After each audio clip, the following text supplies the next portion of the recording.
ఏపీలో ఇవాల్టి నుంచి ఎమ్మెల్యే ఎమ్మెల్సీలకు క్రీడా పోటీలు నిర్వహించనున్నారు. అసెంబ్లీ సమావేశాలు ముగిసిన తర్వాత విజయవాడ ఇందిరాగాంధీ మున్సిపల్ స్టేడియంలో ఆటల పోటీలు జరగనున్నాయి. శాసనసభ మండలి సభ్యులు తమకు నచ్చిన క్రీడల్లో పాల్గొనే అవకాశం కల్పించారు. ఈ 3 రోజుల్లో 14 రకాల ఆటల్ని నిర్వహించనున్నారు. మొత్తం 156 మంది ఎమ్మెల్యేలు ఎమ్మెల్సీలు ఆటల్లో పాల్గొనేందుకు రిజిస్ట్రేషన్ చేసుకున్నారు. ఈసారి 6 టీంలు క్రికెట్ ఆడబోతున్నాయి. ఒక టీంకి కెప్టెన్ గా మంత్రి నారా లోకేష్, మరో జట్టుకు పౌర సరఫరాల శాఖ మంత్రి నాదెండ్ల మనోహర్ సారథిగా వ్యవహరించనున్నారు.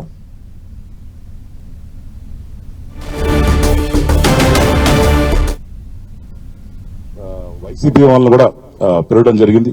చైర్మన్ గారు చెప్పడం జరిగింది, కౌన్సిల్లో చెప్పడం జరిగింది, అసెంబ్లీలో చెప్పడం జరిగింది.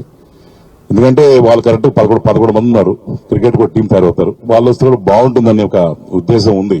కానీ లాస్ట్ టైం వస్తారనుకున్నాం, రాలా. ఈసారి అన్న వస్తారని ఆశిద్దాం.